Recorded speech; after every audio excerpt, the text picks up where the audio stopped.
Today, we talk about a show that nobody has cared about, probably for a decade. It's very likely I am behind in getting this project done. So this next project is going to be Ruby's Cloak from the TV series Once Upon a Time. I'm definitely behind on getting this project done. I ordered this fabric back when I think season 2 of the show started, and I've been so terrified of cutting the fabric, and I've been really working hard to try and draft my own pattern that best matches what we see in the show. It's never easy to exactly replicate a garment, especially one that you see in a TV show that is mostly dark. Let's be real, the lighting in this show, almost every time you see this cloak, is not good. I had ordered this fabric years and years ago. I've been so scared to cut it because back when I ordered it, it was $28 a yard. And that's very expensive. So I've been very hesitant to do anything with it and just kind of hoarding it for quite literally a decade at this point. And it's time. It's time to finally do it and just get it made. So one of the things I want to do on this channel is show ways that I implement my spiritual practice into a lot of the everyday things that I make and do. Quite literally making magic, if you will. So before I jump into the construction, how I've put together my pattern, and breaking down the piece itself, first I want to talk a little bit about some of the spiritual aspects that I will be implementing into this particular project.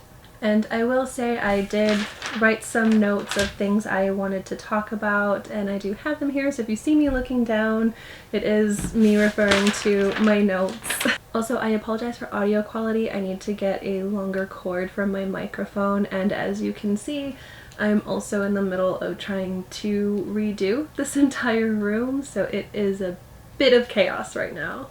Quickly jumping into the magical aspect. Again, I will be skipping over some of the symbolism here due to sensitive topics, and so you have to forgive me that some things will be left out here and there. Speaking of cloaks in general, cloaks are generally used for concealment and to remain unseen and protected and completely sort of enclosed against the world. When I think of cloaks, and especially nowadays even hoodies, which is our modern equivalent of a cloak, it's just a cloak with armholes basically, I tend to think of being protected, being comfortable, being safe, and it's very easy to just kind of put your hood up and just disappear to the world for a little while. It's in sort of unspoken rule that if somebody has their hood up, that they just kind of want to be left alone and just want their distance and their peace, and they kind of want to be invisible to a sense. Within the story of Red Riding Hood, the main character, Red, she is carrying with her everything that she needs for survival. Within her basket, you often find things, of course, there's bread, there's cheese, sometimes there's wine, and perhaps fruits and other things, but generally speaking, she is carrying provisions. Even though these provisions are not necessarily for herself, and the wolf does in fact, in some tales, want these provisions, the thing is, Red carries with her everything that she needs. And for me, this is important. If Red had indeed strayed from the path, she still would have had these provisions. Of course, Granny would have been without the provisions then, but nonetheless, she always has everything she needs with her. And like I said, though at first the wolf is very interested in what she's carrying, he very quickly is more interested in Red herself. When I think of this tale, I think of glamour magic. I think of transformation. I think of being able to carry your own in the world and being protected and always being prepared. Now, everybody has their own theories on color and what it means to them. For me, red is my good luck color. Red is my protection color. It symbolizes strength, energy, and wholeness of self, at least in my practice. So this color is often worn as my outerwear simply because it is protective and lucky and good to have. There's a whole lot of transformation and transition and liminal spaces existing within this story as well. We can go with the implication that Red is transforming from a girl to a woman within the story. She goes from a town or village to a forest. We see her starting off as a helpless, naive girl to eventually fighting back. We also see her being a bit naive in her actions towards the wolf and her conversations with the wolf to being very clever and actively coming up with ways to outsmart him. And I think in modern times, this is probably why I really love the idea that Red herself is the wolf. I love the idea of her going from a town, a village where she is a part of that community to transitioning into the woods and then becoming something feral. I also personally see this as a bit of a tale kind of hedge crossing, in which again she leaves her town, her village, and travels into the woods to go find her granny, who for whatever reason lives in the middle of these woods. We can speculate on that and all the reasons why that might have possibly been in a different video. This one I have a feeling is already going to be long enough. But again, it to me shows a lot of transition and transformation. And personally, I do partake in some hedge crossings and stuff, and so I do tend to wear red and use red as a color of protection during doing these types of things. Now that I've rambled on quite a bit, let's move on to actually breaking down this cloak in the context of the TV show. So a couple of things that I've noticed from rewatching this show is that Red has quite a few different types of cloaks. She has a very simple one that has some red and purple embroidery going along the edges of it, which we only see briefly. I theorize that this was some of the earliest episodes recorded, and the finalized cloak that we all know with the iconic red Chanel fabric came later, and the solid red cloak with the embroidery was sort of a placeholder. We also have versions of the cloak before it is mended and after it is mended. We do have an episode in which the cloak is damaged and we see some repairs here and there. Certain small things change, but it's not a drastic change. The first thing that I think I've noticed is very different across all the different people who have made versions of this cloak is the patchwork on the bottom of the cloak. And this is where it gets tricky. I've mostly seen people cutting strips and then gathering those strips into ruffles to fit along the bottom of the cloak. However, when I looked at these photos, it really does not look like this cloak is gathered in any way at the bottom. There's no clear spots where you can see that like intentional puckering of the fabric to give it that ruffled look. It hangs quite straight. Typically, if you wanted to lengthen a cloak or a circle skirt, something with a rounded hem, you might cut your strip on a bias to help give you that shape and then attach it to the existing hem. However, when we're looking at patchwork, this doesn't really work, because then the patchwork fabric would have to be quite literally a patchwork fabric that you could cut on the bias then. And from what we can see of some of the details of the fabric that is patchworked, it seems to be going pretty straight up and down. From what I can tell in the images, it seems that there are 4 different types of fabrics that are added in the patchwork. There is a solid red, there is a red and gold, there seems to be some sort of paisley or otherwise textured red fabric, and a second flocked fabric. The second flocked fabric, I'm fairly certain that I have found that exact fabric as well. However, it is again very expensive, and unfortunately it is more to ship it than it is to actually buy the fabric itself, because they don't sell it here in the US per usual. Along the patchwork, we also see what looks like an overhand stitch to me, and it looks like thread binding. Of course, this just seems to be quite decorative in nature of the actual functionality of the cloak. but gives us more of that feeling that this thing has been repaired quite a bit. We see it on, I believe it is one of the sides going up vertically is not the original fabric, but is the second type of flocked fabric going vertical on one side. And on that side we do see that overhand stitching, and we see it as well on the patchwork. It's also really hard to tell exactly what the color of that is.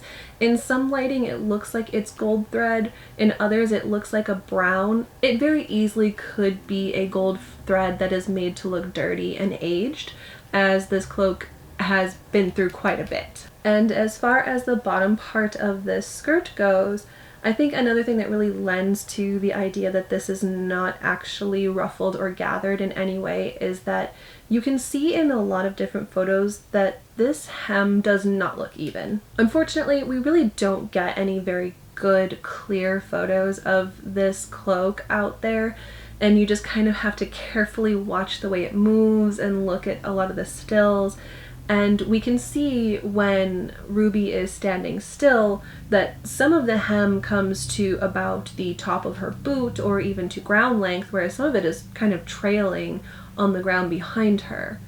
And I think that this lends itself to the patchwork, repaired bits and pieces aspect to it.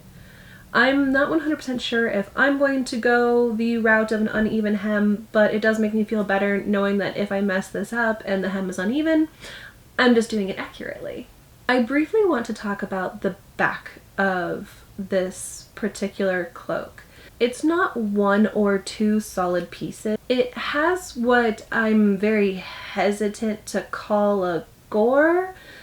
It's not really a functional piece. It seems to be more of a decorative and design choice. We see this in Snow White's cloak as well as in Belle's traveling cloak. In Snow White's, the back has a rectangular piece running along the shoulder area. Belle's traveling cloak also has this random triangle in the back. This doesn't seem to add any sort of fullness to it. It doesn't seem to lend to the functionality of the cloak in any way, which, seeing that this design choice is made in quite a few other cloaks in the TV series as a whole, some of them with varying types of shapes in the back, this makes me believe that it was a design choice, possibly just to give the cloak a bit more personality. Or it's also possible that the costume designer Eduardo Castro, since he uses a lot of very bold fabrics throughout this entire series,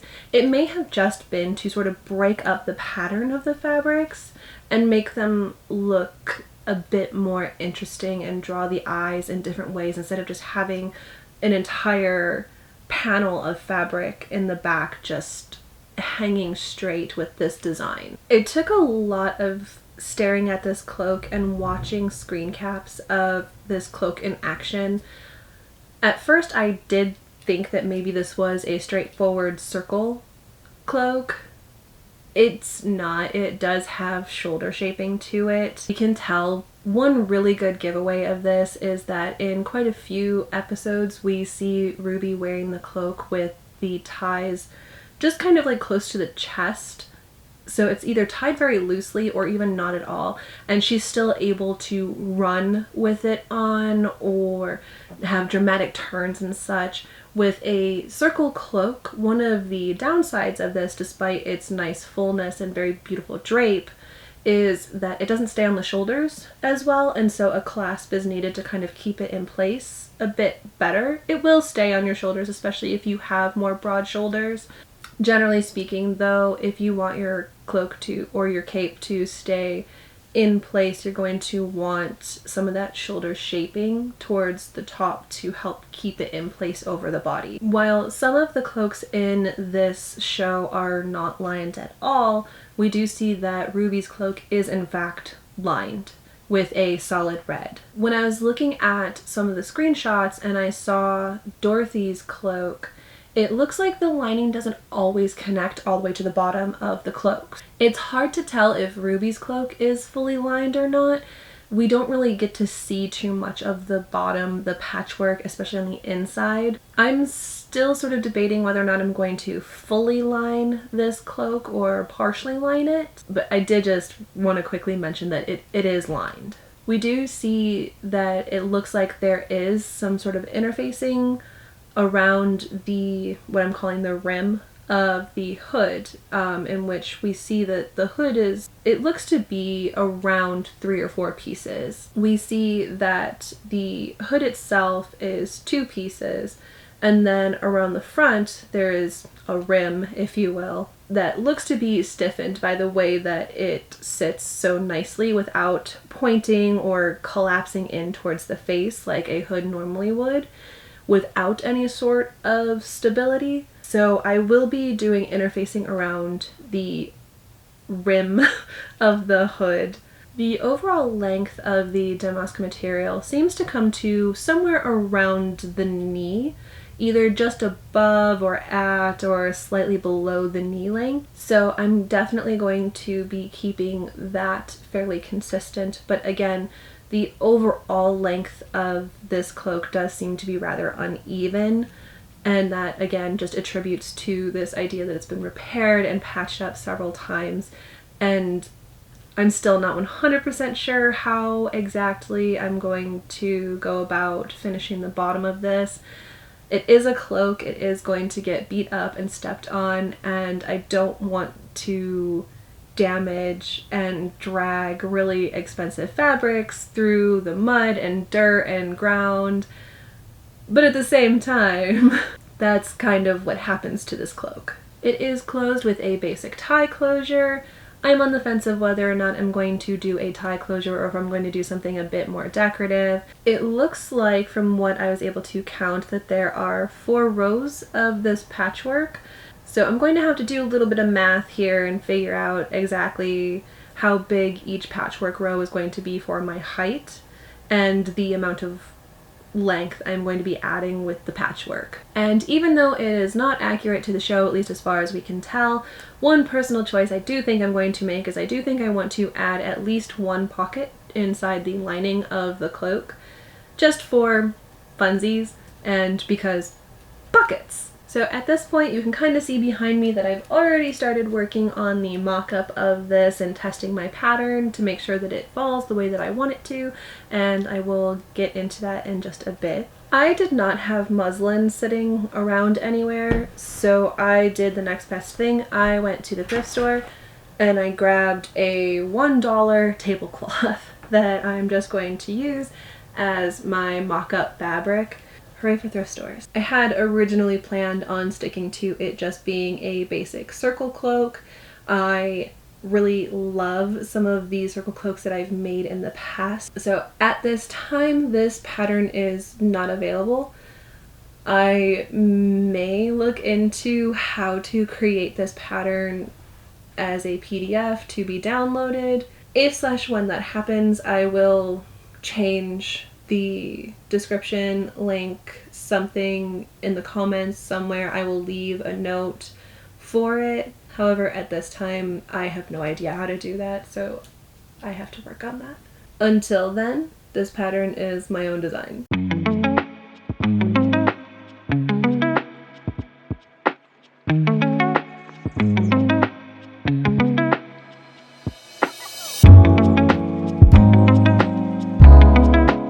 Honestly, constructing this mock-up has gone a lot quicker than I had initially assumed. I really thought that this would take me a very long time.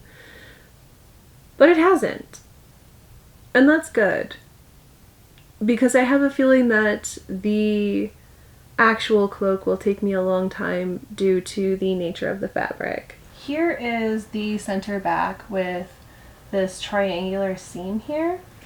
And I think that it ended up coming out quite nice. It falls quite nicely. It lines up very well. As you can see, it just goes to the center of the side seam here and stops. And don't mind me, I did incorrectly sew this front center part. It's a mock-up. It was just made to help me see if this was going to drape the way that I wanted it to. This is the side that does not have the front extension, and this part does. So at this point with the mock-up, all I need to do is do the hood. I'm not going to be adding the interfacing to the mock-up.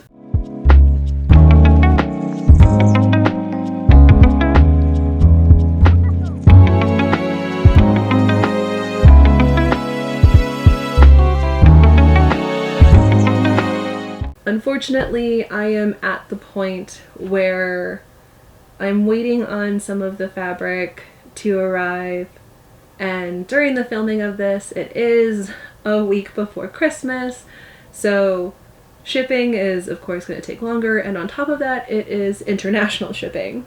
So hopefully this will not take too long to get all of the rest of my fabrics that I need to do the patchwork on this. I did forget to shoot an outro for this, so I just wanted to pop in here in post and say that the next video for this will be working on the finalized project, and you'll be able to see the final version of this cloak. But for now, don't forget to like and subscribe. Thank you!